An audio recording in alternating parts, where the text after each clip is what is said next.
Hey, everybody. Sorry about the little technical difficulties. We're starting a little late, but welcome to the Morning Night Live. And it is Dog Park Friday. I have my guest right there. The hard bastard. Say hi, HB. Yeah, what's up, guys? Hey. So, for those of you who don't know, I play an intro, and here it comes. Play the intro. Ladies and gentlemen, coming to you live from the Lucky Dog Studio in a hidden location somewhere in the upper Midwest of the United States of America, it's a brother making his own way but with all the wrong opinions. Welcome to the Morning Night Live with your host, yours truly, P. Dawg Knight.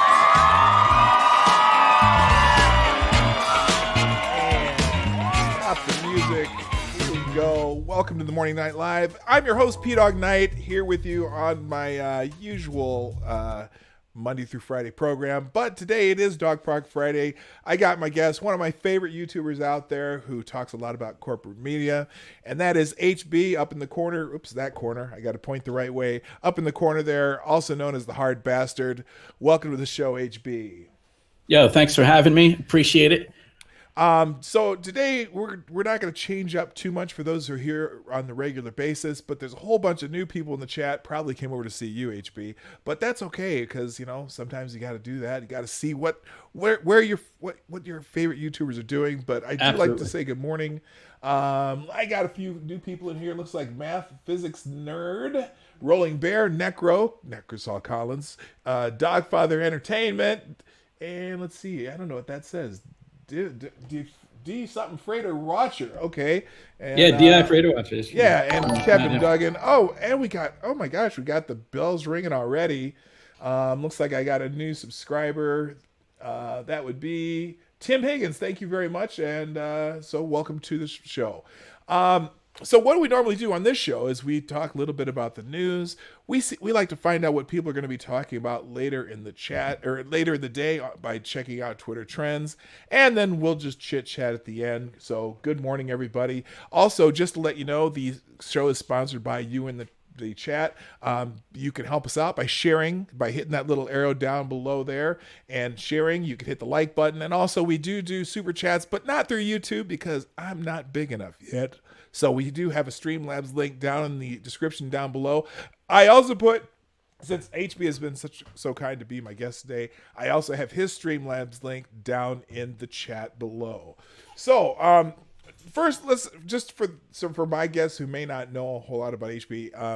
HB, tell us a little bit about what you do on YouTube. As far as you like to talk about corporate media, so tell me a little bit about what you do on your show. I basically do a daily news stream, and so like the first part of it, we cover what's going on in the media, and then the second part is usually debunking media propaganda. And we were talking a little bit earlier before we started, and I caught a little bit of media propaganda that's part of our first story today, and I got a feeling you're going to hear this phrase. Oh, and give an example of.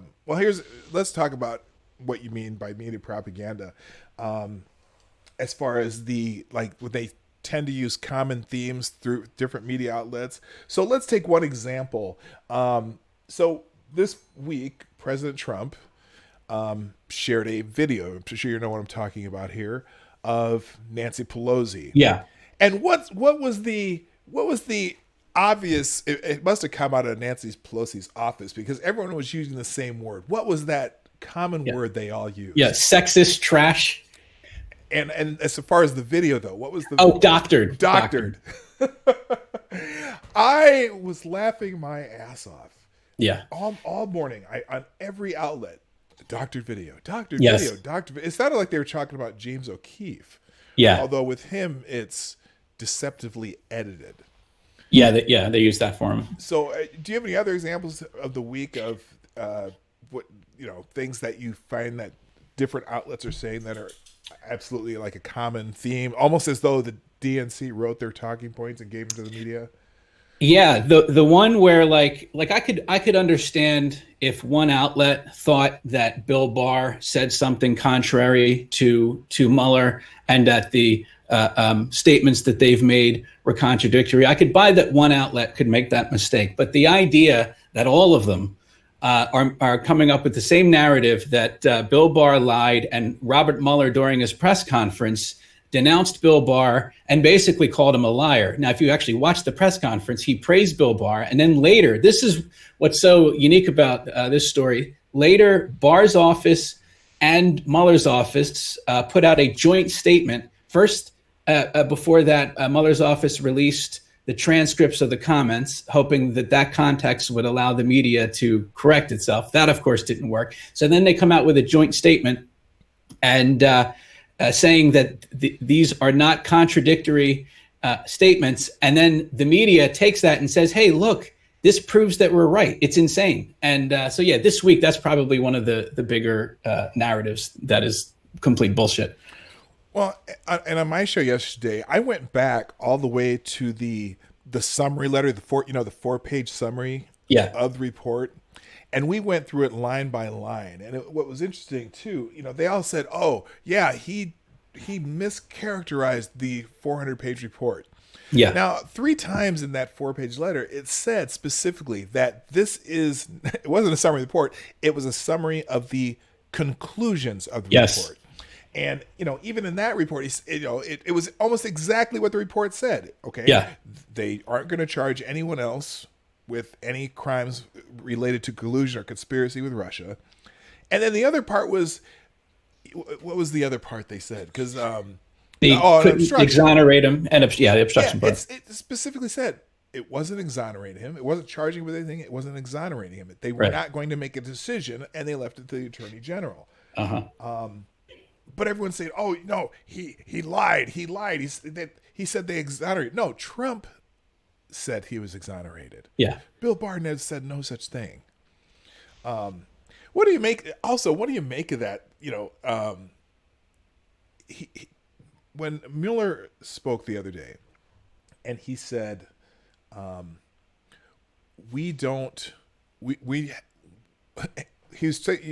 would he say about not proving a negative? He wasn't going to. There was no evidence that he didn't commit a crime. Yeah, and then it was if we were confident he didn't commit a crime, we would have told you. It's definite bullshit. But the press conference was interesting because I guess he thought it might call the dogs off. And so, because the Democrats want him to do a public hearing, and he does not want to do that. And I think they want to have him say something that they can kind of hang their hat on. But I don't think he's going to do that. Yeah, I read an article the other day too that it's almost as if he had a deal with Jerry Nadler that he would come out and make this statement in order not to have to testify, because I don't necessarily think everyone's complaining that they want him to testify, but do you think the cross-examination from the Republicans is going to help him at all? No, no, that's going to be brutal. That's going to be brutal. I mean, just questions about Misfood. What is his name? Andrew. Yeah. Or Joseph Misfood. Misfood, or the whole Papadopoulos thing.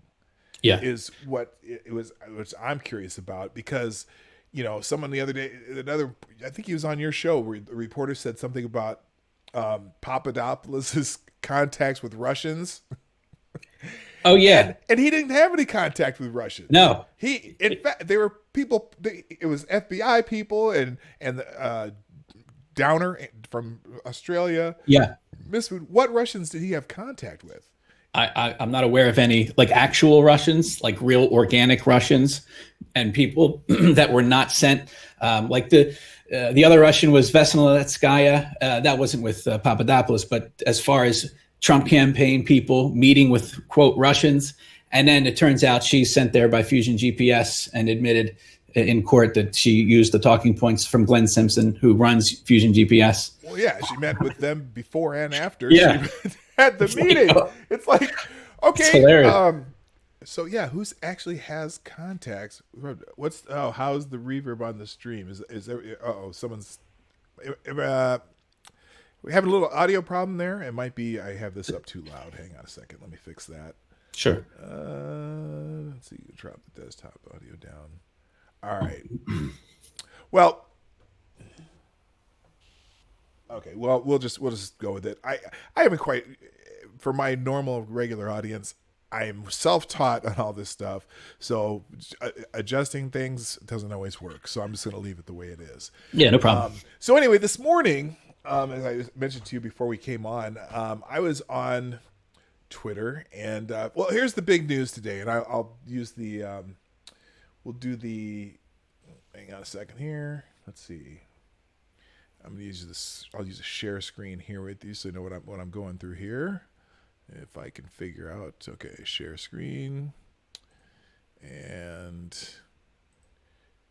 okay, there's that, and all right. So the big news this morning is what's going on here. Come on. Did I make a mistake? All right. Well, that's not going to work. All right. Well, anyway. I can just bring up Twitter if it's like, are you looking at like a specific hashtag or? No, I've got the Daily Wire up actually right now. So okay. I'm just using my regular thing here.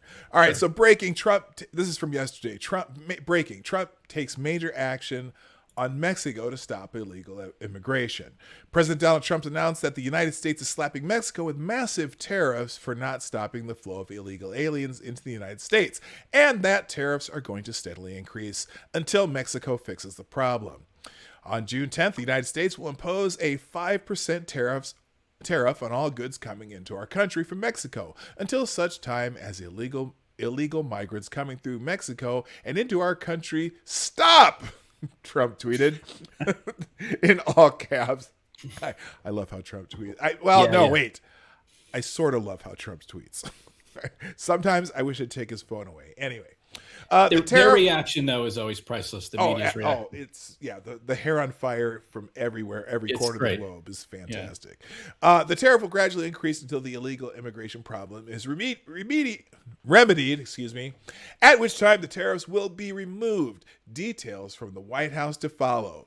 So then he sent out a message and all this. So the reaction, everyone who hates Trump's, who normally the Democrats love tariffs because it's taxes, but because it's Trump, they hate them. So everyone's setting their hair on fire. So this morning I'm on Twitter and I see this hashtag.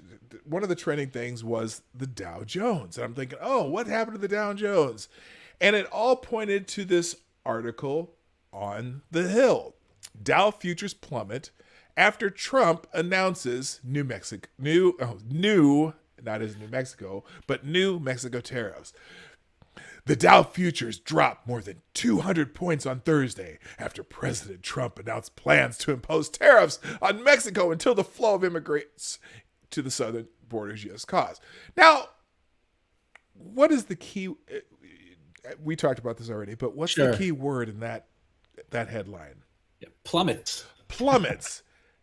And when you hear the word plummet in combination with the Dow Jones, what would you normally think? When the Dow's at almost 25,000, what would you think the word plummet would mean? If you're talking daily, I would think at least 400 or 500 points. At least. Or at least conservative. Like 10% to me would be plummet. So that'd be even more. That'd be, up to 1,000 points. But, even over 500, that's a pretty big deal, right? Yeah. So I pulled up the Dow Jones for today. Yesterday, it was up 43 for the end of the day, but I think he made the announcements after the Dow closed. Right now, it's down 296, which is 1.18% for Friday. That doesn't sound like plummet to me, especially when I'm looking at this week. You can see, if those of you can see my screen, on Tuesday it was down 238. That's pretty normal, almost 1%. Wednesday it was down 221, almost 1%. Last Friday up 95, yesterday up 43. So does anybody on the planet believe that's plummeting? You know what it reminds me of? When McClatchy said that the Russian mafia was funneling money into the NRA to give to the Trump campaign, and at least the first story, right. It was one person, and they were paying their yearly, it was a lifetime membership, which I think is a little over $1,000. Like, that's not funneling. That's someone paid their membership. They paid their dues, right? Yeah. So I got a feeling though, and now as I watched that hashtag too on Twitter today, It's everywhere. Everyone's and people just bitching and moaning. In fact, here, let's see. Let's go. I'm just gonna put the word plummet. Dow futures plummet. Oh no, someone's Maddow's ratings plummet. Oh, that's great. That's great. Mark Levin. Here, let's go Dow. Yeah, Dow futures sink. That's CNN. The people bitching on Twitter is just funny. Although now, it also, you got to remember that the Dow is up almost 7% for the year from January. So plummet is pretty much kind of a bullshit title. All right, well, the next story I picked out. So you heard there's new damaging information that comes out on disgraced FBI agent Peter Strzok? If this story broke today, I would not be aware of it. I have not done any news aggregation, so this might be new. This is from, let's see, this published yesterday. Oh, yesterday? But it was late in the day. So yeah, I don't think I've seen this yet. The FBI did not warn the Trump campaign that two members of its campaign were under FBI investigation when agents met with the campaign in August 2016 to warn it about national security threats. Fox News' Catherine Herridge reports that the FBI's mid-August 2016 counterintelligence defensive briefing. You know what a defensive briefing is, right? This was where they tell them, like, if there's any. This was we're warning them about Russia meeting, basically. Yeah, or any problems. Yeah, but this is that one specifically. Okay. So the August 2016 counterintelligence defensive briefing for the Trump campaign did not notify campaign officials that Mike Flynn and George Papadopoulos were under investigation. Strzok, who was later removed from the special counsel Robert Mueller's investigative team for sending anti-Trump texts, was the central coordinator for the FBI on the defensive briefing, which included multiple agencies. 3 weeks earlier, Strzok opened an FBI counterintelligence investigation into campaign aide George Papadopoulos. So he was the one. Oh my God. A source familiar with sensitive records documenting the August briefing told Fox News that Strzok was in a unique and apparently conflicted position. Strzok opened the FBI investigation into Russian outreach to Trump campaign aides, while at the same time he was supposed to be warning the Trump campaign about Russian activities. So he specifically was the one who was supposed to tell the incoming president that he might have some issues on his team. And he didn't. What a coincidence. And That's he didn't. Weird. Isn't that amazing? Do you think that'll be big news for Chris Cuomo? Oh, of course not. Or if it is, he'll be like, well, they were just trying to help. They were trying to protect Trump. By not telling him. Right. Yeah. Oh, man. Yeah, so that's that one. Moving on. Oh, you've had now this one. I laughed my ass off because I saw the tweet by this company called FireEye. Are you familiar with FireEye? No. Okay, I want you to make sure that you're not. By the way, for my regulars, I do have my cup of reparations coffee, but I refuse to take a sip now while I read this story. Hillary Clinton to give keynote speech at Cybersecurity Summit. That's incredible. Hillary Clinton, who used a private email server as Secretary of State, will speak at a cyber defense summit later in 2019. It was announced Thursday. FireEye, a cybersecurity company based in California, announced Clinton will give the keynote speech at its annual summit in Washington, D.C. in October. Cybersecurity is not any one defender's responsibility, but a global effort, a cause championed by many for the good of all. By coming together as a community and to innovate, build strategies, and share knowledge on today's threats and tomorrow's risks, we empower ourselves as defenders with the collective wisdom to protect our way of life and technologies that have become central to it, FireEye said in a press release. Oh And they oh my gosh. Now look, you talk about you know how ratios on Twitter happen. So when I saw this yesterday, it had about 200 retweets, and it had about 250 likes. It had 4,000 comments. Oh, that's awesome. And here I'm going to continue here. Clinton will have plenty to talk about at the summit. The private email server that Clinton used while at the State Department contained thousands of emails that contained classified information, including some of the at the top secret level. Clinton was widely ridiculed during the campaign when she was asked whether she deleted any of the emails from the server. Oh, no, no, no. Like with a cloth or something, she asked in response to the question. That's great. The funniest thing about this, I'm like, well, what's she going to talk about? I mean, well, let's see. Let me think of let's just make up some breakout sessions here. Let's see. What was the one I had a really good one yesterday. Oh, encryption. Is it really necessary? Oh my God!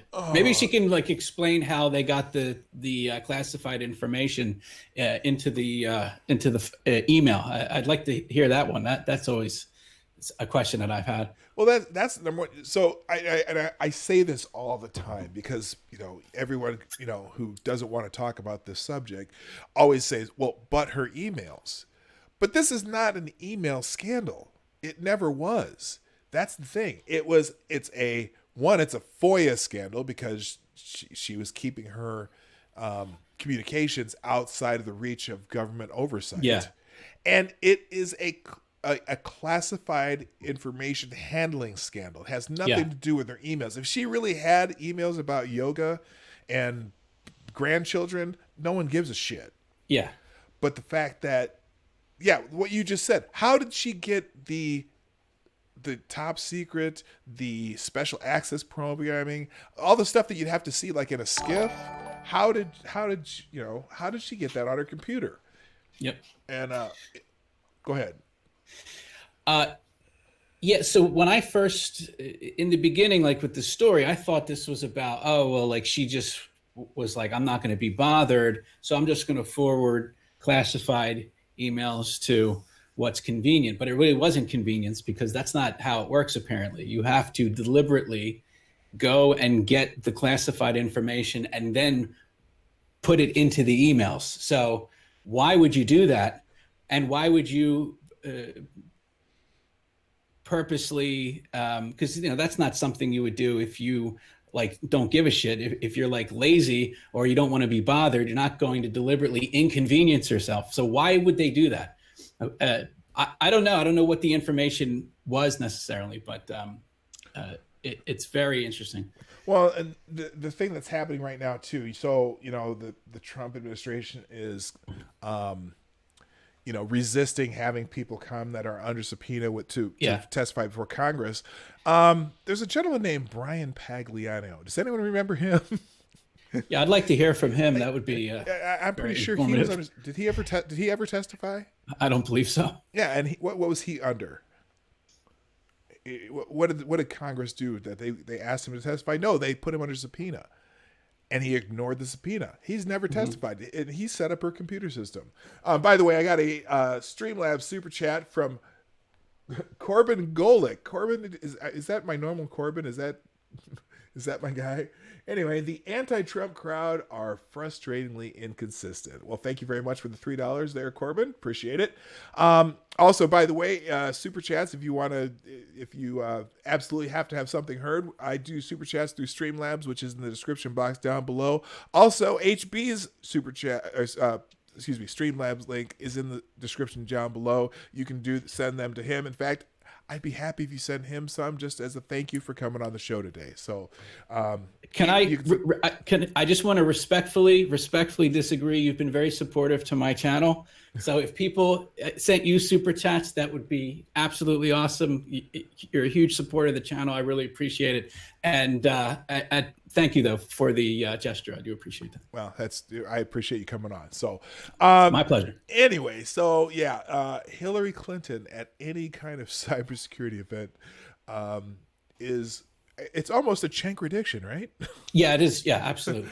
It's they tried to, with some of the Trump people, they tried to conflate some of them using private email with this, which is ridiculous.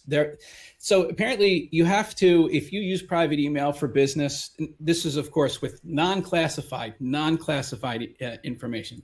If there's any classified information on Jared Kushner's email, for example, he would be in trouble, and rightfully so. So far, there's nothing like that. But they have to apparently report it if to like the some sort of record keeping agency, so they have it on file. And so if you don't do that, I think there's like a violation. I don't think it's like a criminal statute or anything like that. So they're trying to conflate that with this and act like all of Trump's people are now doing what Hillary Clinton did, which is preposterous. Well, and the other thing, what's the education secretary? DeVos, Betsy DeVos. Yeah. So there was a big article the other day. Betsy DeVos was using private email for business. So the new rule is, and I looked it up. I looked up the statute. The new rule is they can use, if they use private email for any government business, they must send it through the government system. So, for example, they need to forward it to their email within the government system for archiving purposes. In her case, she forwarded every email to her assistants. So they were all archived in the government system. But there was you notice that the huge blow up a few weeks ago when they said, oh, yeah, Betsy DeVos was caught using private email. Notice that story is not being talked about anymore. Yeah. Because it's so ridiculous. Even in the article, it said that she forwarded most of it. And again, there's no classified information. Oh, real quick, I saw a question here. Let's see, in the chat. Can I get HB's Twitter and YouTube channel? Those links are also down in the description below. I have already put those down there. If you want to, Hard Bastard channel or Hard News Network, both those channels are listed in the description in the chat. Excuse me, in the description box, as well as his Twitter handle. So there you go. Also, the other one, Kevin Duggan. Will Assange be there too, lecturing? Someone in the FireEye on the tweet, which it is a huge ratio. It's 632 likes and 6,600 comments. One guy was like, "Is Bill Clinton going to be talking about chastity?" That was pretty good. Yeah, that's a good one. All right, moving on. Next one. HB, how much have you followed the Jussie Smollett story? Not as much as when once he kind of got off. I haven't followed it that much. From what I understand, they're releasing like all the documents. Yeah, they have, and so here I gotta fix the screen here so it'll fit here, and pop that back there. Well, they have released many of the police files, and apparently. Here's the headline, and this is from PJ Media. Jussie Smollett paid Osendera brothers for pot, ecstasy, and cocaine. Newly released Chicago police files show. Interesting. Newly released investigative files from the Jussie Smollett hate crime hoax show that Empire Star used Venmo to pay his accomplices for pot, ecstasy, and cocaine. The documents, which were made public on Thursday, a week after a Cook County Circuit Court judge ordered their release, reveal in detail how the Osendara brothers described the staged attacks. The documents also found that, the documents also show that police found inconsistencies between what Smollett told them right after the alleged attack and what he later claimed during his interview on Good Morning America. Oh, you think? Oh, yeah, inconsistency. The order of the events changed when he had the interview on order Good Morning America. I've been all over that. That's my favorite story. In fact, every Wednesday I do an update on it, awesome on the new things. And in a brand new development, Chicago police described one document that the Cook County State's Attorney's Office informed them on January 28th, almost a month before charges against Smollett were dropped, that they would. Oh, this is the one thing about the internet. There's so many poorly written articles that they would be settled with Smollett and have him pay a $10,000 in restitution to the city of Chicago, as well as do community service. That is exactly how it played out. So this article from PJ Media has the case files on there, which I will be going through over the weekend. But according to Fox 32 Chicago, Judge Steve Watkins said in his order last week that Smollett's actions both before and after the case was dismissed did not appear to be those of one seeking to maintain privacy. So that was his justification for releasing the files. Because they didn't stop talking about it, so we're like, fine, we're going to release the files. Good. Let's see. They got text records revealing on that occasion Smollett paid one or the other Osundaira brothers via Venmo for weed. I was laughing at this article because they put weed in quotes and then put in parentheses cannabis, just in case you didn't know what weed was. Molly, in quotes, ecstasy, and Whitney, cocaine. Whitney. Now, okay, is that after Whitney Houston? I don't know. I guess I've never heard it called Whitney, but me neither. So maybe that. Now I wonder too if he ever wrote them checks that said for training that might have been for something else. Yeah, maybe. According to Chicago police, text messages and bank records showed how Smollett had a habit of paying the Osundaira brothers for something illicit while claiming payment was for something else, like, come on, chat, you can tell me what that next word's, well, you can read it, I just on the screen, training. So obviously he had a habit of doing that. So I guess, the $3,500 check that was for training, he already had a habit of paying them for things that weren't really what they were supposed to be for. So unbelievable. Let's see. Apparently they interviewed cab drivers. Oh man, I got to go through this article. I'll do it more deeply another day. For those of you who want the next Jesse update, I do a Jesse update every Wednesday in the show. So by the way, I'm going to shill real quick here. The Morning Night Live airs Monday through Friday at 10 a.m. Eastern, 9 o'clock Central, 2 p.m. GMT for anyone who knows what GMT means. And then again, please remember to share the arrow right down there. I can't remember which hand to use.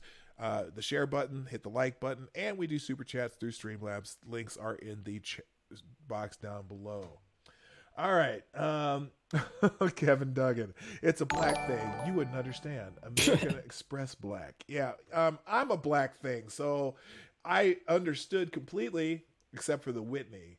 Thank you, C. Thomas. We got a $2 super chat. Hillary talking about cybersecurity is like having Jehovah's Witness about how to combat cults. Hey, current Jehovah's Witness. that I was going to say that cuts kind of deep, doesn't it, HB? Well, yeah. If he's talking about current JWs, then yeah, it would be preposterous for them to discuss cults. Yes, absolutely. By the way, also thank you for Marsupial Gamer and Tim Higgins, new subscribers. Tim was about a half hour ago, but Marsupial Gamer, welcome to the show and welcome to the Morning Night Live and the Dawg Knight channel. So thank you for subscribing. All right, let's see. I have one last article to go through, and then we can do our regular round of Twitter trends. Now, I'm pretty sure you didn't see this one yet. This is from the 23rd. It was updated 22nd, 23rd. So this is from a while back, but I don't know if you've seen this one. I haven't heard you talk about it. My last article today from Politico, FBI lovebirds, Trump ally bringing Strzok Page text to the theater stage. What? A dramatic reading. Wait, I got to throw some mood music on for this one.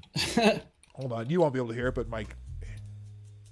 There we go. Just a little smooth jazz for this article because this is very important. A dramatic reading sponsored by conservative filmmakers has signed up Dean Cain and Christy Swanson to play the Trump-Russia investigators. A new theatrical theatrical production in Washington is aiming to be Hamilton for the Make America Great Again crowd. The same documentary filmmakers who convinced the White House to host a recent screening of an anti-abortion movie have planned a live stage reading next month based on thousands of anti-Trump text messages recovered by the FBI last year from the cell phones of the former Trump-Russia investigators Peter Strzok and the lovely, yes, I added the adjective, Lisa Page. 3 people familiar with the project told Politico. And they're hoping President Trump will attend. We're lobbying the White House hard, said the person directly involved with the production. We are being told the president loves the idea of exposing this. So, hey, you know the other day when the Democrats decided to read the entire Mueller report? Yes. Which, you know, and it's funny because someone I normally interact with regularly on Twitter, he's tweeting out, well, that's the only way you're going to get it in the congressional record, to get the whole unredacted report in the record. Really got to read it? Well, first of all, one, it was already in the congressional record because it was submitted to Congress. And 2, they were not reading the unredacted report. They were reading the same report that they got that was redacted. Because if they would have read... Now, imagine if they had read an unredacted report with all the grand jury information. Oh. Imagine the shit show that would be. So, anyway, here we go. More on this article. The Trumpian production entitled FBI Ludbirds Undercovers will be directed by Phelan McAllister, whatever, I can't say his name, a conservative provocateur. Of course, this is a Politico, so obviously It's got to be they can't just say directed by Philip McAllister. Right. It's got to be a conservative provocateur who has co-written and produced a handful of political films about abortions, fracking, and environmentalism with his wife. And what's with these Irish names that I should be able to read? I'm half Irish. I should be able to read this shit. And I can't read these names. McElhinney. Dean Cain, a Trump supporter who played Superman in the television series Lois and Clark and who starred in the anti-abortion film Gosnell, has agreed to play Strzok, according to McAllister. Actress Christy Swanson, known for her lead role in the 1992 cult film Buffy the Vampire Slayer, will portray Page, who engaged in an extramarital affair with the Strzok during and after the 2016 election when they were colleagues at the law enforcement agency. All right, so I like Christy Swanson. She has aged quite well, by the way. Yeah. Just so in case any of you are wondering. A wall leaper. She's a fine individual. All right, so... I actually don't mind this. I think this is good. At first, when I heard it, I thought it was going to be like the leftist version of it, but I don't think there's any harm in making this more public. And if they want to make it entertaining, that's fantastic. I think it's fucking hilarious. Yeah, that's the first part. It's hilarious.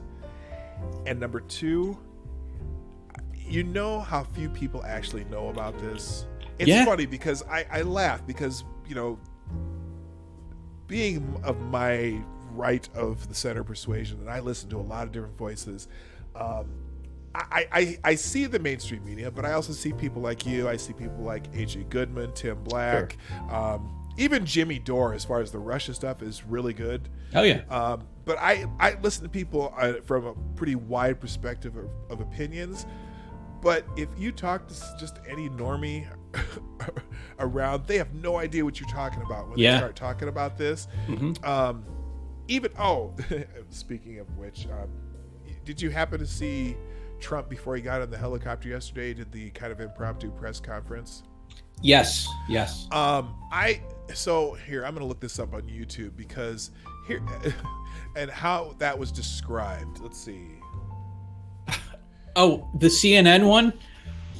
It was like the title of a kung fu movie. I forget what it was though. Oh, what did they call it? I think they said he unleashed fury or something like that. Yeah. But even here's Fox News's version of it. Now this is the YouTube video of his little press conference. The title of the video is Trump Reacts to Mueller's Russia Probe Statement in an Angry Tirade. his okay. You know what they're doing there? Because it's loud with the helicopter, right? So he has to talk. He talks the same during those types of press conferences. His demeanor was no different than it was before, and they act like he's angry. He didn't seem angry. And the other part, I watched that whole video. Okay, he talked about 10, 15 different subjects. I mean, they asked him a bunch of different questions about a bunch of different things. His voice, his demeanor, his style of answering was all in the exact same tone. Yeah. So if that was an angry tirade, he was angry about everything. He mentioned that he was going to have this big announcement, this really big announcement, just huge announcement tomorrow, and that was about the tariffs in Mexico. Mm-hmm. If he was angry about what Mueller said, then he was really pissed off about the tariffs he was about to announce, because it was the same voice. Yeah. And he's talking over the noise of the helicopter. And every single outlet that I saw, now this is what you do that I really like that you do, because you'll show 3 or 4 different outlets all saying the same shit. Yeah. The angry and this is Fox News. This is supposed to be an ally of his. Right. Jesus. So, I couldn't believe that nonsense. That's crazy. So, anyway, all right. So, for my regulars, we're gonna go into let's find out what people are talking about today, and we do this every day on the show by checking out what's trending on Twitter. Real quick though, I do have another bell ringing in my ear. C. Thomas back again. $2 super chat. Thomas says, I forgot to mention that I am back. Good to see HB making the rounds. I swear I'll be back. I'll be back to regular viewing next week. Yeah, I was wondering what happened to you, man. It's funny because I run into Corbin all over the place. He used to hang out at my show, and then I would go listen to your show. And I listen to your show while I'm working when you're on at noon. So I had to, unfortunately in my chat, I had to tone it down a little bit. Tom has been a very, very good guy about that, because then I go into your show and he gets pretty spicy out there. But I like it. I get a good laugh out of it, and I appreciate you, Corbin, very much. You've been a great supporter of what I do ever since I started this. By the way, for those of you who don't know, this is my 90th show. And again, I'm here Monday through Friday, 10 a.m. Eastern, 9 o'clock Central, 2 p.m. GMT. All right, so every day on the show, we go into Twitter trends and figure out what people are going to be talking about for the rest of the day before anyone else talks about it. So, and every day, there has to be a weekday one, and I only read the top ones from this. But the number one trending today on Twitter is Friday Thoughts. Oops, not Friday Thoughts, Friday Thoughts. I wish it was Friday Thoughts. That'd be great. If it was Friday Thoughts, that would be awesome. In fact, I might have to just make one up for that. By the way, HB, can you do me a small favor? Sure. Say the word water. Water. I don't know what water is, but if you're talking about the shit that you drink to stay alive, that would be water. Okay, so now, if no cheating for those of you. Tell me what part of the country HB is from by how he says the word water. That is hilarious. Yeah, it's like I think it's like a Philly Baltimore thing. It's pretty much it. That's the only 2 places in the country I've ever heard people say water. What the hell is water? What are the hell are you talking about? Oh my goodness. All right, that's okay, because I make fun of my wife. She is born and bred in Minnesota, and say the word B-A-G, like something you put something in a B-A-G. Bag. Okay, you say bag. Right. People in Minnesota, particularly northern Minnesota, but anywhere north of the Twin Cities and north, say bag with a long A. Interesting. And so I went to college with this girl who's from Minnesota, and we all would make fun of her. She'd always say bag or bag, and put it in a bag. And we're like, no, it's a bag. It's a bag. B-A-G. Same vowel as hat, cat, rat, bag. So we'd say, Mo, say hat. She'd say hat. Mo, say cat. Cat. Say rat. Rat. Say bag.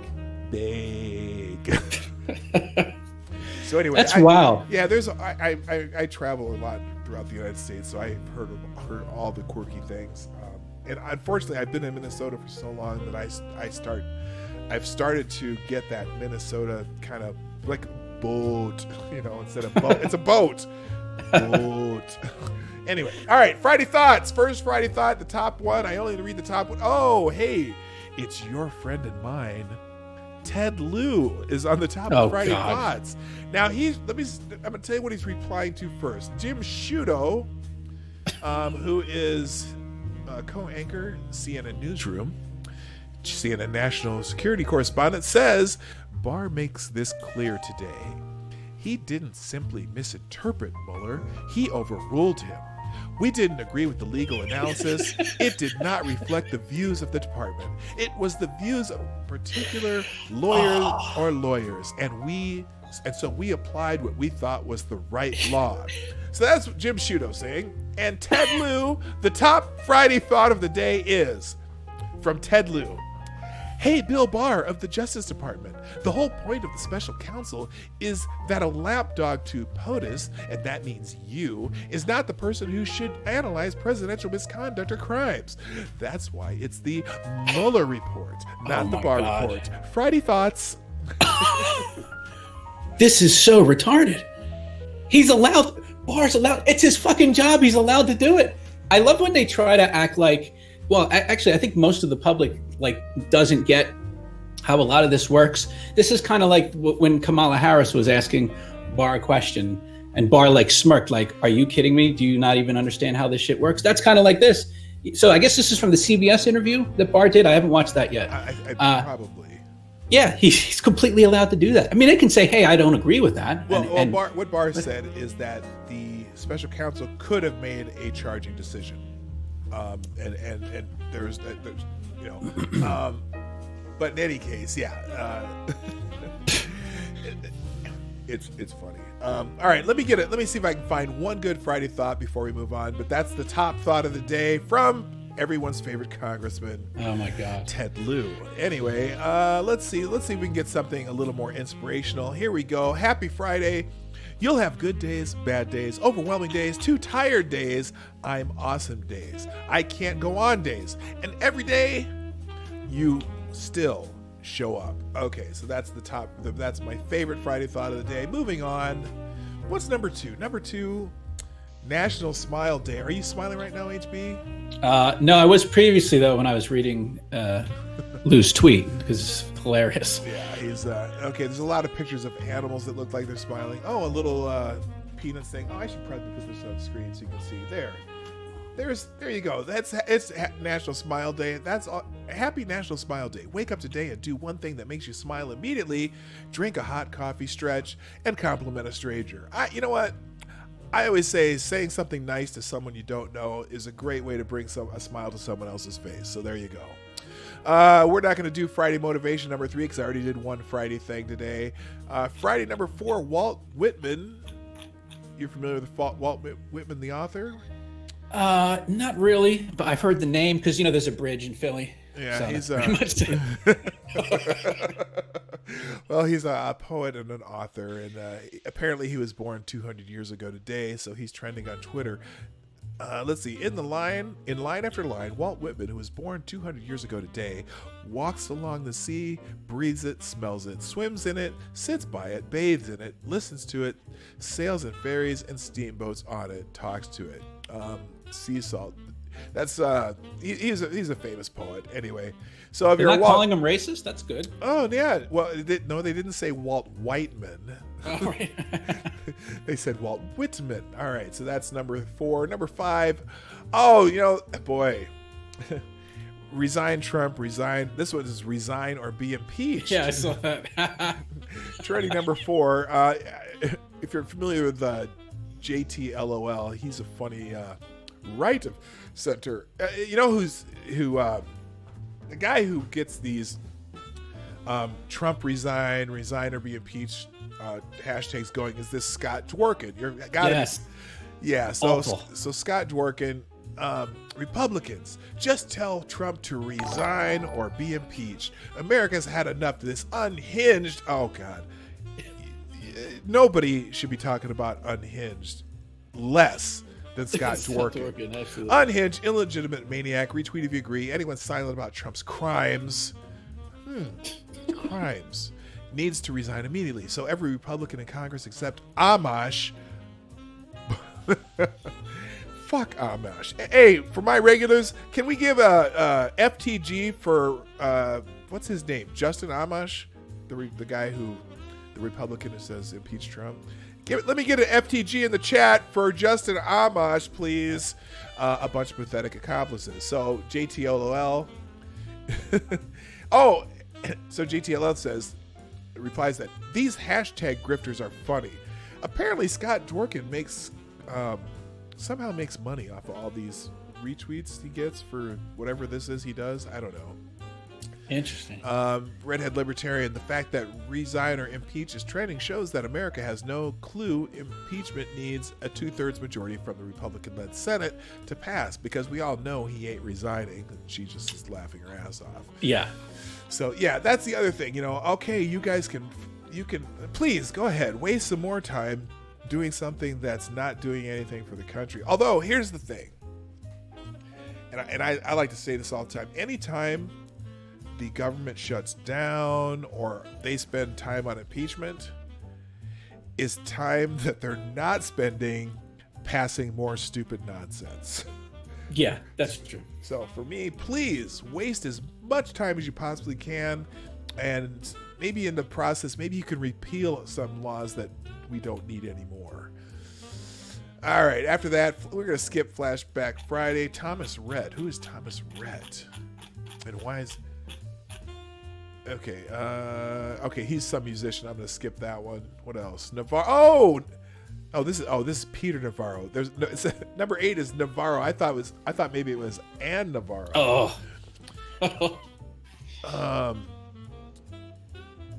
Okay, Trump trade advisor Navarro. Mexico exports illegal aliens and tariffs. Okay, let me pull up the CNBC article. Trump trade advisor Navarro.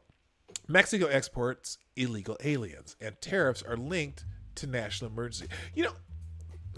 Now, let's talk about this word crisis. Sure. Trump made this, the issue on the border a national emergency because, I can't remember which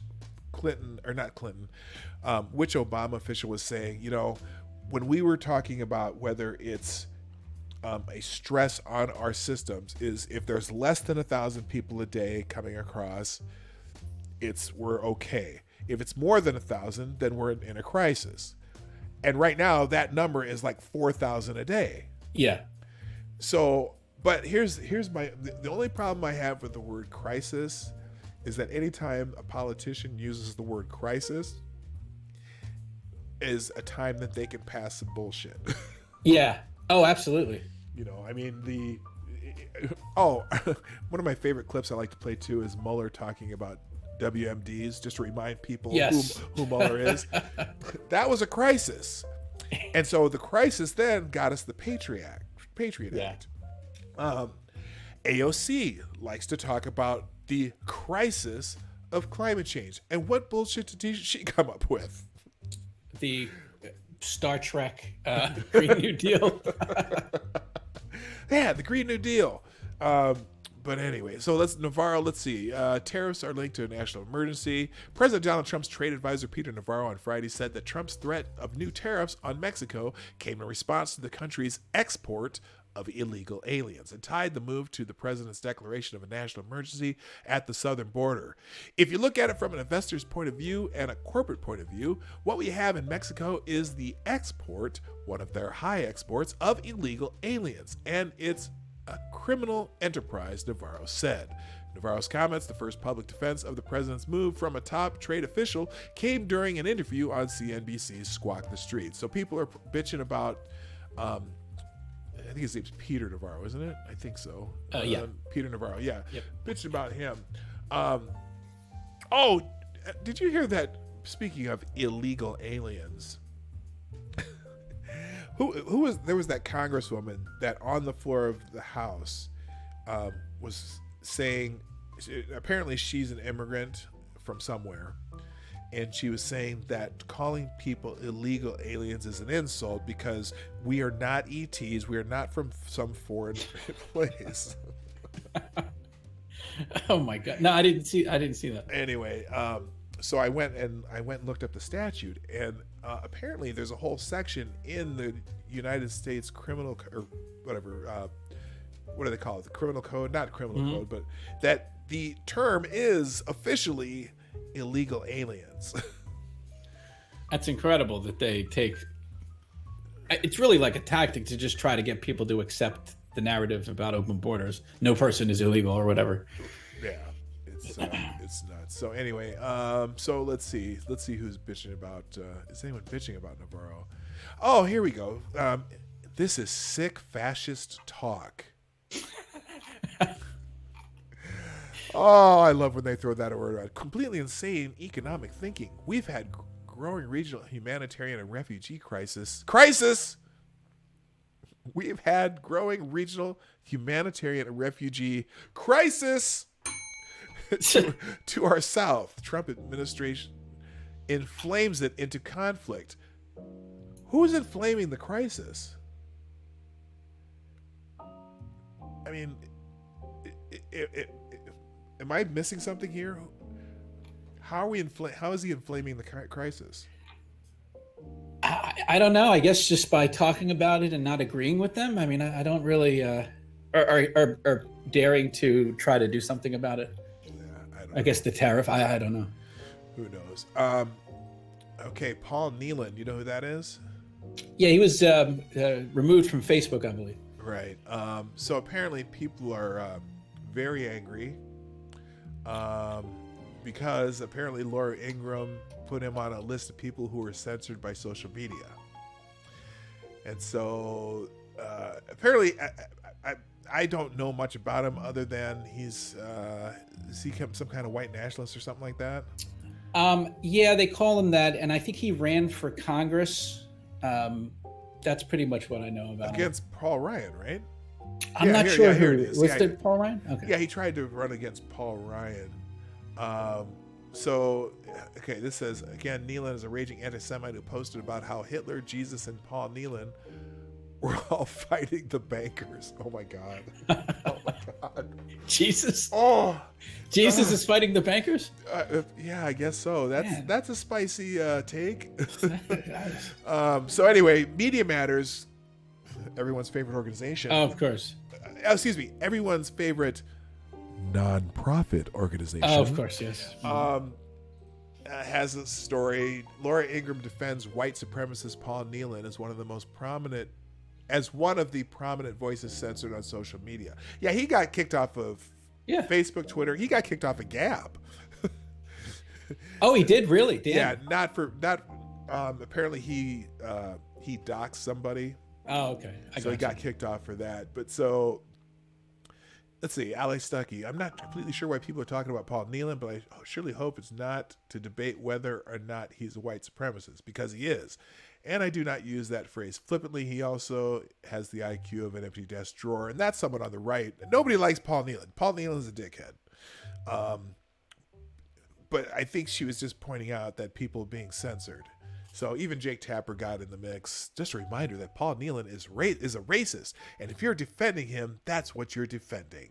It's not even defending him. It's defending his rights. He should get rights, because if you take his rights away, then they're going to move to another group of people. And at some point, they're going to move on to your group.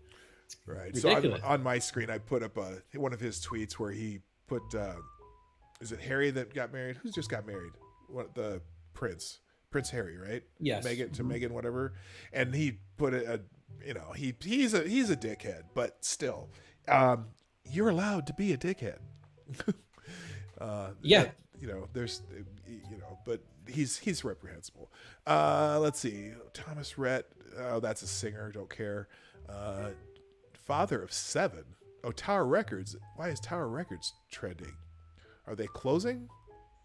Oh, yeah, I remember Tower Records. Why? Don't know why though. It doesn't really say. I'm trying to figure out. Let's see. That time we visited Tower Records in Kyoto. Is Tower Records what's saw that Tower Records is trending on Twitter right now, and all I can think of is that scene where it is mentioned in the social network. Everyone's talking about it trending, but no one's saying why. Yeah, all these people are just saying like they like it or they remember going there, and also Sam Goody. Yeah, because I thought they closed a while back. I know Sam Goody closed a long time. Okay, I don't know why. Who cares? All right. And then let's see. Father of 7. Okay.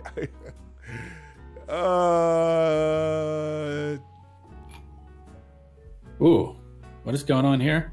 I don't know. You saw the first picture there, right? With Robert Little? Megan the Stallion. This is what I'm seeing. Yeah, Robert Little. Yeah. Okay. But why father of 7?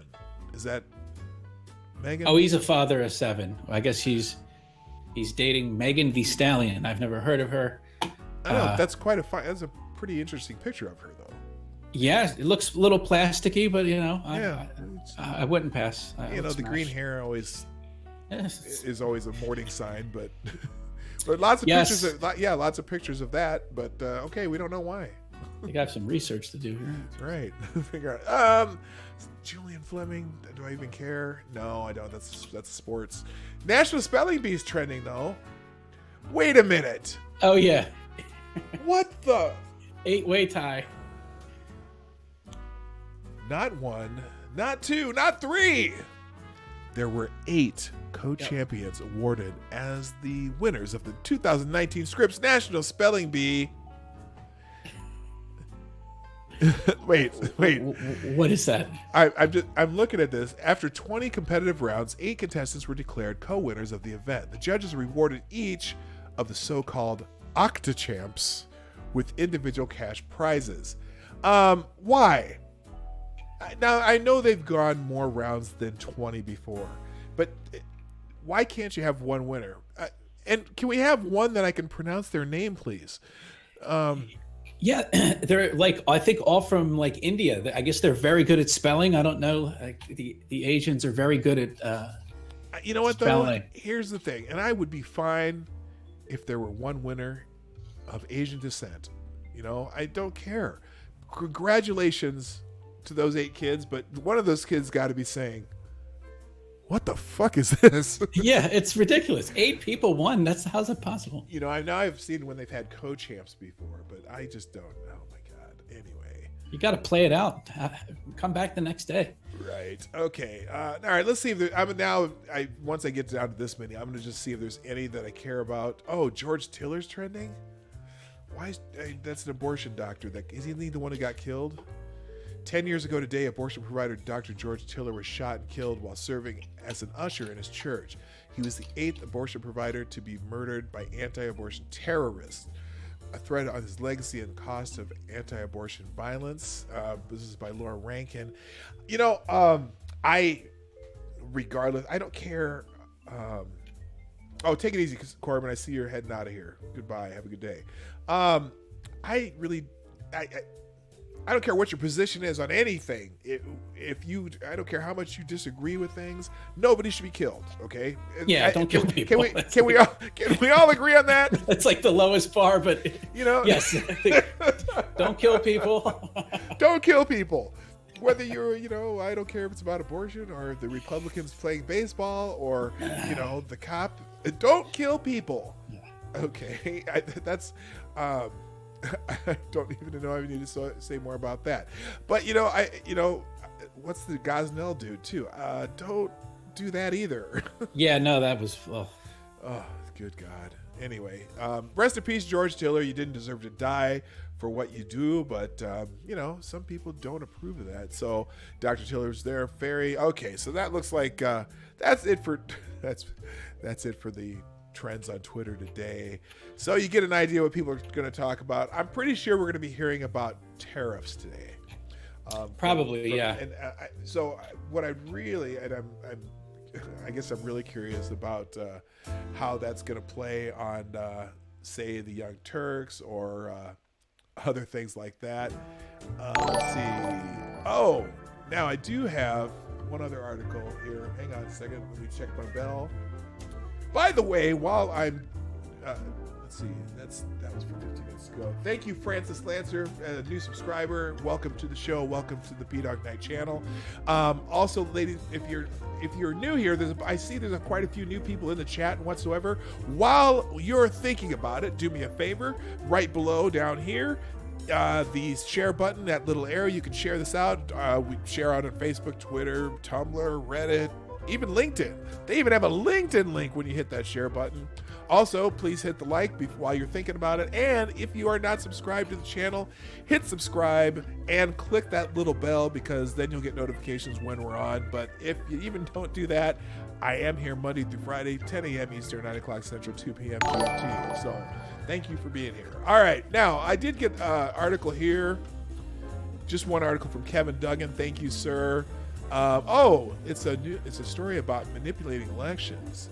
Let's see what happens when you shut down social media for election day. Well, they do it in Africa. Okay, so that's a video. I may have to go through that one on Monday. So HB, what I wanted, since we're almost running out of time, I wanted to go through some of the people that you cover, because some of my people on my show don't necessarily see yours. By the way, not only subscribe to me, but HB's channel, the Hard News Network, is in the description below. Or you can go at the Hard Bastard channel. Both channels run his daily live streams. You go Monday through Saturday, right? Yes. Monday, Wednesday, Friday, and Saturday night. And then Tuesday, Thursday in the afternoon, usually around, noon your time? Approximately? Around 12, 1 o'clock. Yeah, usually around 12, 1 o'clock. Okay, and he does a great show. If you want to see someone take down Cenk Uygur, David Pakman, what's Bald Fuckface's real name? I don't even know. Farron Cousins. Farron Cousins, he calls him Bald Fuckface. Chris Cuomo, any of the corporate media, any of the pseudo corporate media on YouTube.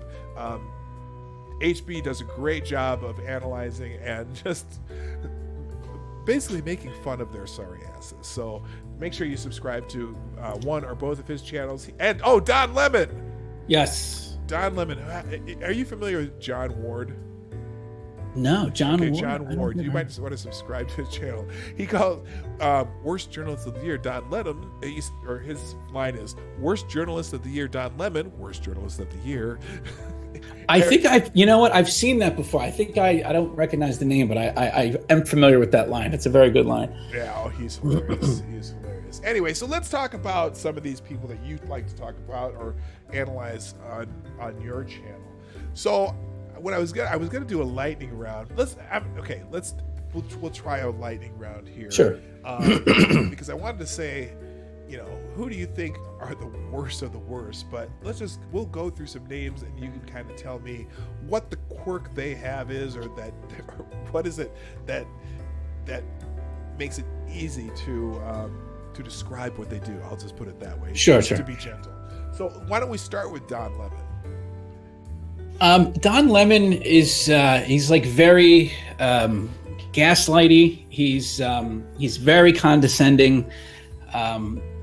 It's not necessarily like, if you compare him to like a David Pakman, it's more about just the outright lies, whereas like Don Lemon certainly lies like he's supposed to, but it's just really his demeanor and his personality are just so just hateable. It's just he's ridiculous. Do you think? And now he spends a lot of time being indignant. Yes. And so and especially when he has a guest on that doesn't agree with him. And a lot of them do the same thing, especially on CNN. Cuomo, Lemon, even Anderson Cooper, where if they're saying something that you don't like or they don't like, they immediately cut them off. Yes. And never let them finish a sentence. Yeah. But do you think? How genuine do you think Don Lemon's indignance is? Do you think it's just because he's stupid? I get the impression that Lemon wants to believe and does believe a lot of the shit that he does, because I think he wants to believe he's special and that he's important. Because if you hear, like when Cuomo and him talk, they talk about themselves as very important for the country and the country needs them. And I think he wants to believe that because he's such a narcissist. So I think I would put him in like the delusional category. Okay. Good segue. Chris Cuomo. He's like a wannabe tough guy. The famous quote about, like, someone brought up something I think mildly to do with like self-defense, and he just went on this thing. He's like I maim. He's like, I don't forget what the exact quote was, but he was like, I maim and destroy, or something crazy. The whole thing where he drank out of the vase, like a supposedly drinking out of a large vase makes you a big man. I don't know what the fuck that even means, but yeah, he seems to be a kind of a wannabe tough guy, and also a total clown show when he says, let's test the... Oop, lost you there. HB? Oh, there.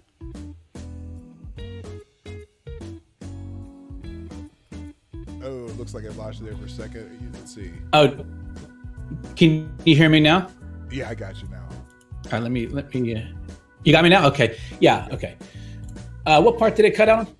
Just like 15 seconds ago. Okay, so I think you probably got most of it. Yeah.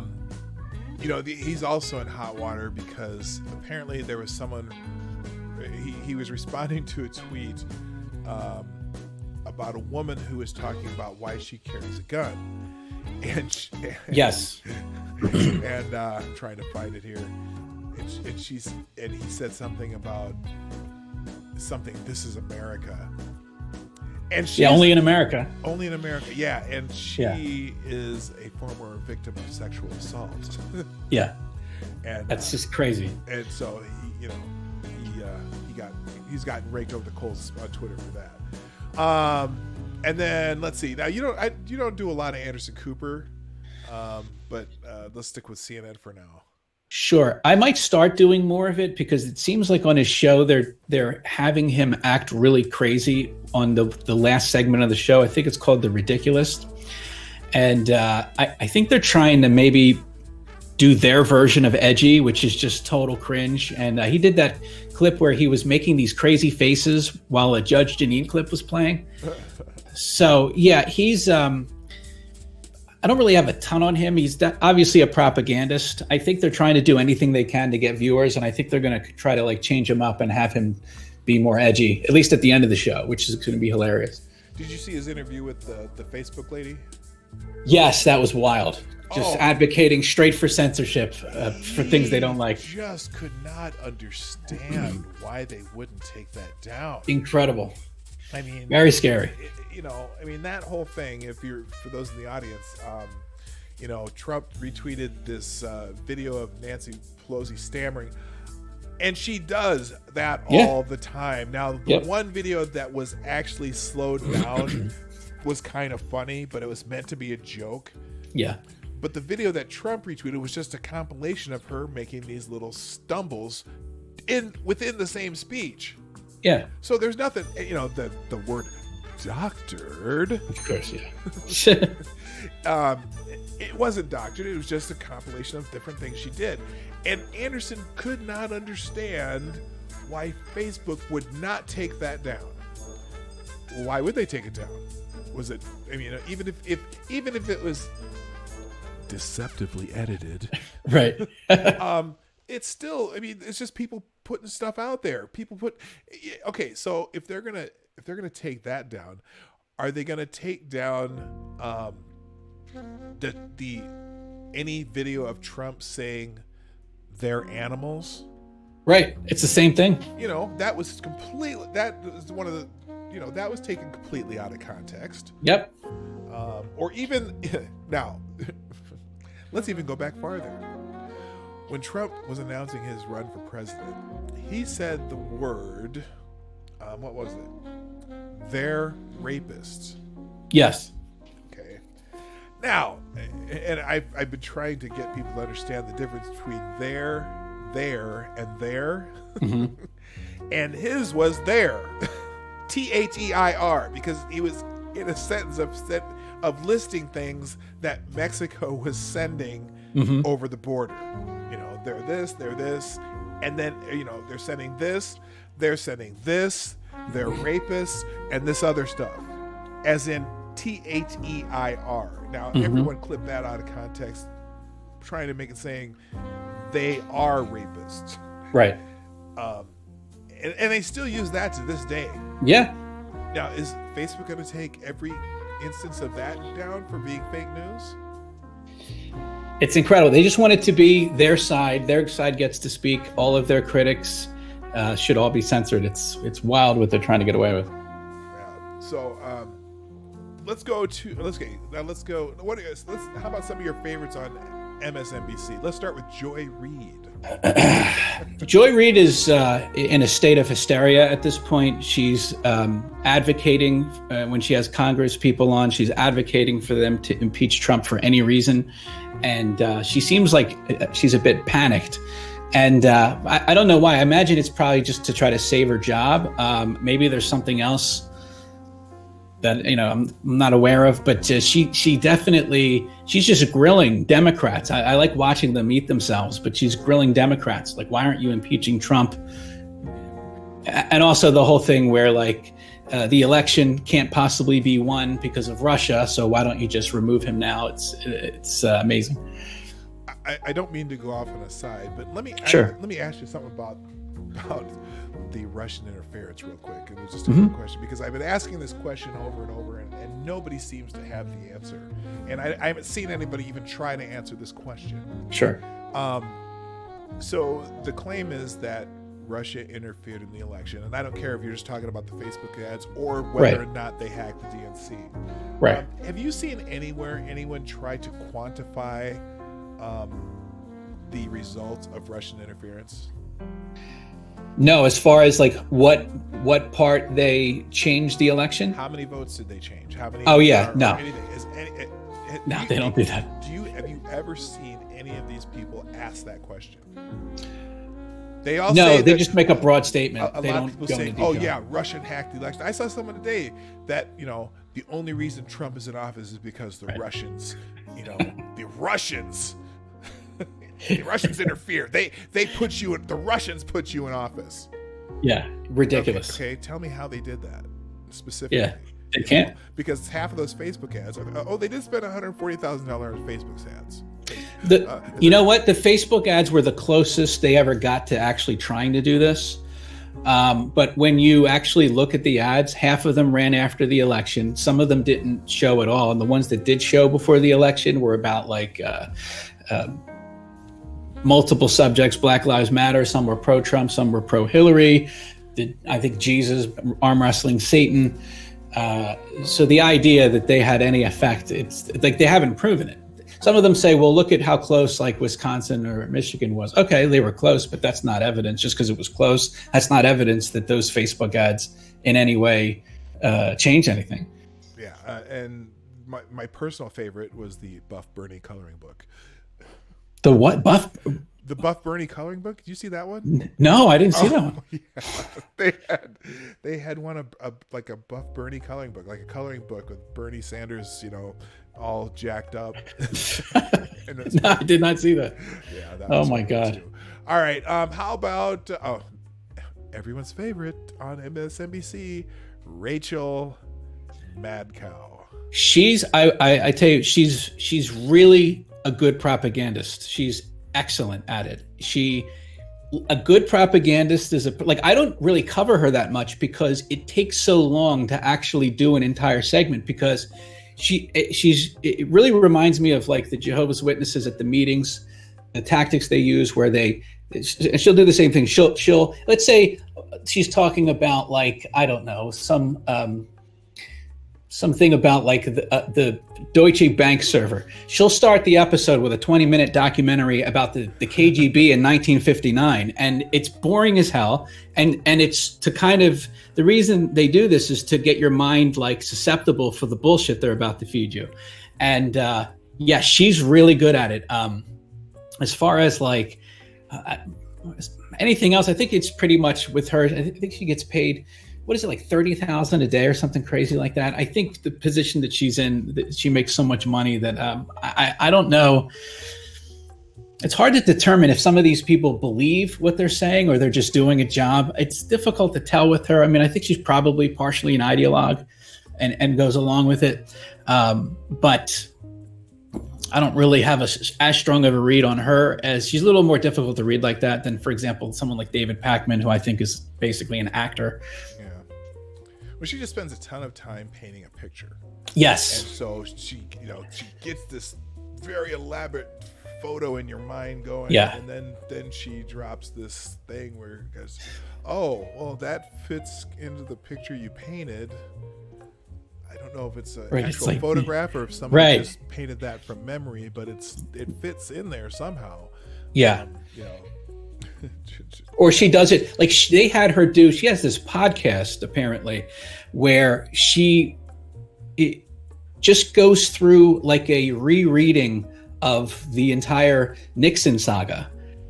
And the whole point of it is basically to just try to get people to think that that's the time that they're in, that this is similar, and so they can draw the parallels easier. I think it won some award, but that's basically what it is. It's very interesting. But yeah, she's really good at it. I will give her that. Yeah. All right, now let's go on to some of.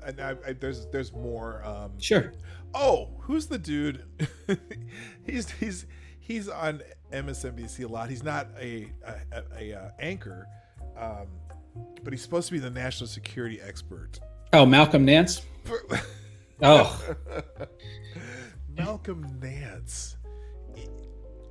Where did he come from? Why is he who says he's a national security expert? Yeah, I think he's at least there's accusations of stolen valor. I don't think he's well respected among a lot of people, but in the resistance, of course, he is. I think he's pretty much a charlatan, and they take him serious. I don't think he's real. I really don't. Oh, I didn't realize my mic was down so far. Sorry about that, guys. I turned it down by accident. Can't hear you in Dawg without being blasted. HB is loud. Okay, I'll turn my mic up. My apologies. I never thought he was real. He doesn't seem real to me. He just seems like some guy that he's like if Eddie Murphy came and pretended he was a national security expert. Yeah. That's what reminds me every time. He basically called for the overthrow of the government like 2 weeks ago. Oh, isn't he also one of the ones who said that people should be in the streets? Well, that was Cenk, but he's one of those. Yeah, he's like, we should be in the street. The military should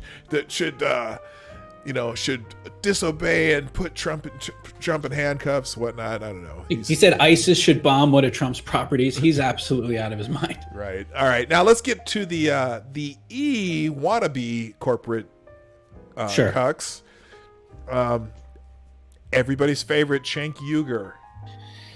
So Cenk is interesting. I think part of it is that I do think he is stupid. I think that is part of it, but I don't think he's as stupid as like Farron Cousins. I think he does. I think he's more of an ideologue. I do think even if it's not his current state, I do think he believed that he was doing good and making a difference. I do think that they've faced so many losses. Like Anna has completely lost all faith. There was this guy, I think his name is Scuba Steve on YouTube, did an amazing video on how his take is that Anna is going to leave the Young Turks. And he uses footage, a lot of the footage where she's kind of really honest about like her current feelings about her job is during the post game. And I don't get the post game because it's for members. Okay. But so he had footage about that where she's completely finished. She's like, what's the point of all this? We're constantly losing.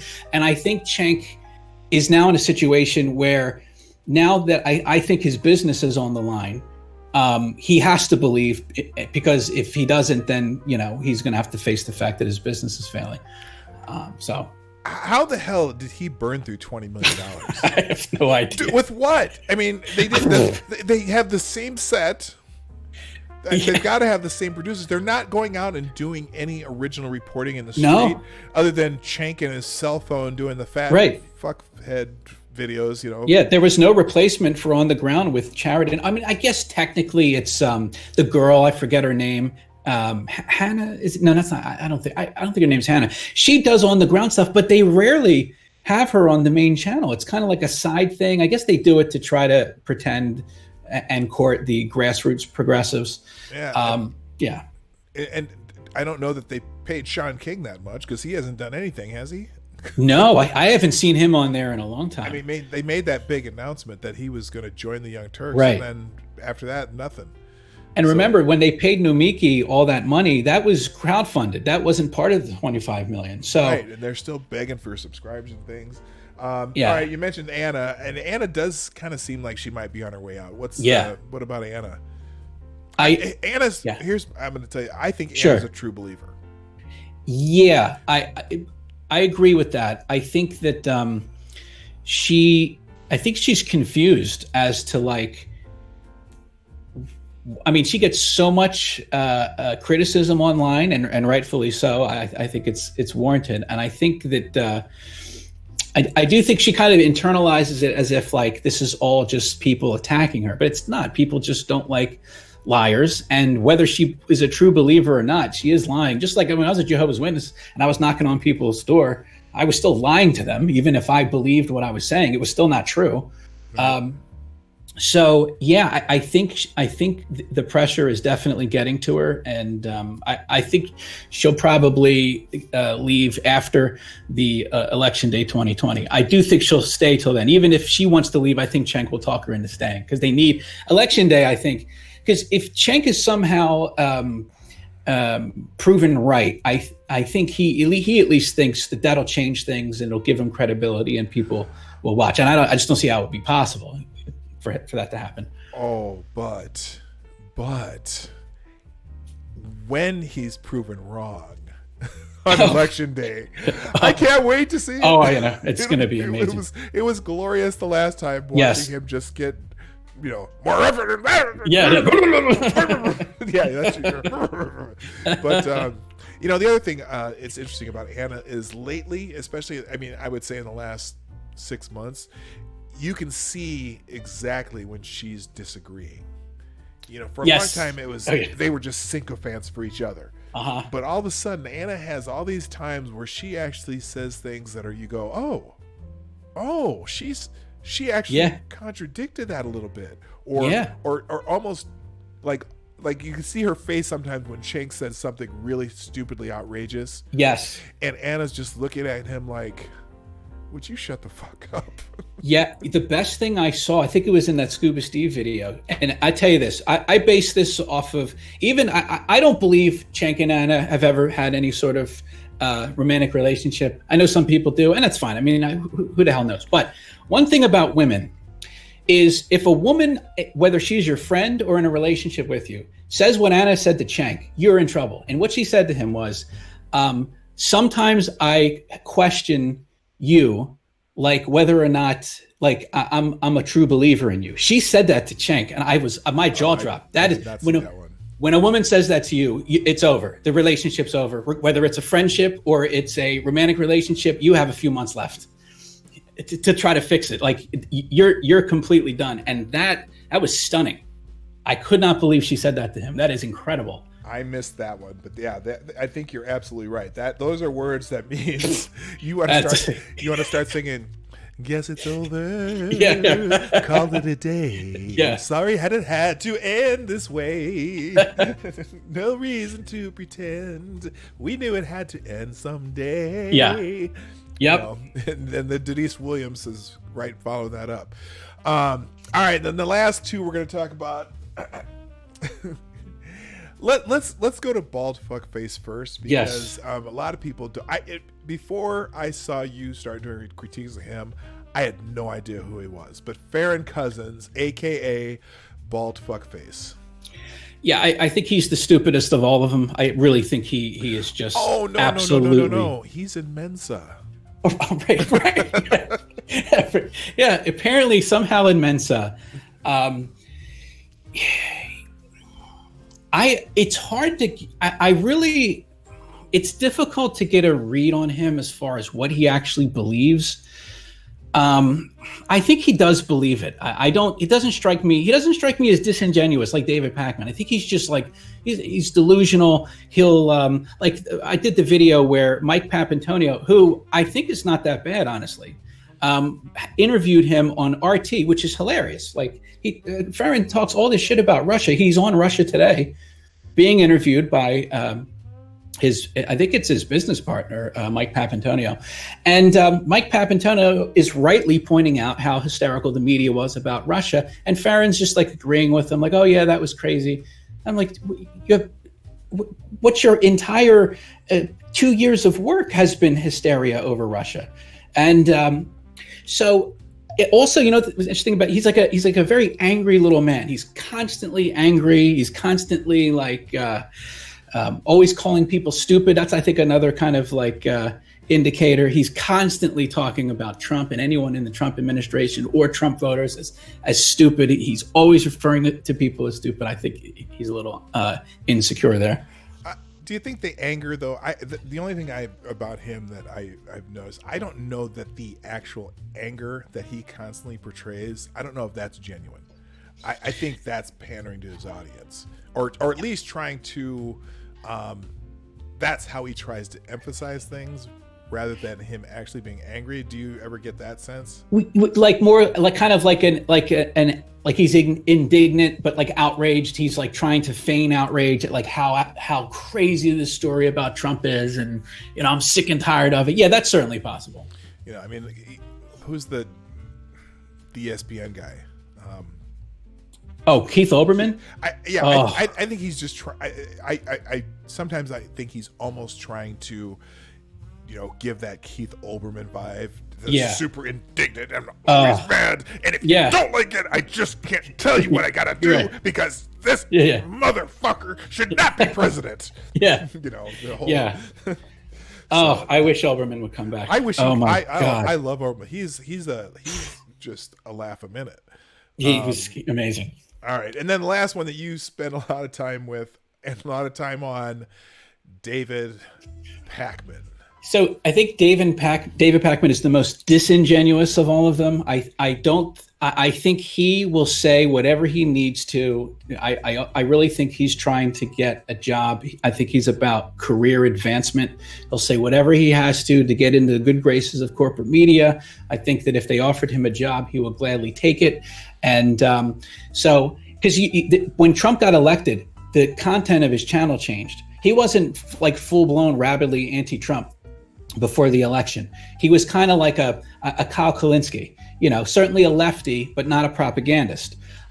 When Trump got elected, I think he saw a meal ticket. He was like, okay, so what, I just go along with these narratives? And it's worked for him. This is the thing about all these people we're talking about. They have huge platforms. Even Farron Cousins, they have large platforms. They reach a lot of people. And what's wild is a lot of times, most of the audience, at least according to the comment section, they agree with it. It's crazy. Now, you said when Trump got elected, his demeanor changed. Now, who exactly is this Trump person that you're talking about? I'm not really sure. Yeah, no, it's Trump. And just to be clear, it was more of the narratives and the content. He's always been kind of like smug and thinks he's better than everyone, but the consistent corporate media narratives, like there is no difference if you look at what he covers and the way he covers it and the words he uses. You compare it to MSNBC and CNN and TYT, it's all exactly the same. Yeah. And they all tend to, you know, it's funny, and I'm going to go back to the example of the Nancy Pelosi videos, and everybody on the planet was using the word doctored. It's like that was the talking point that the Democrats in the House sent out. Everyone sent out a fax or email. All right, make sure you use the word doctored. Yeah. And he, almost every issue, he has the talking point language. Yeah. But then pretends like I'm just so independent and I just want to tell you the truth. But I don't know who's this Nancy Pelosi you're talking about that I'm supposed to be, you know, taking talking points from. I'm not really sure who she is. You know, he always pretends like he has no idea what you're talking about. Yeah, it's a way for him, because a lot of times that'll be like if a caller calls him up, it's a way for him to like slip away from the argument and act like, oh, I don't know anything. I don't know. And so just out of curiosity, this is a status question.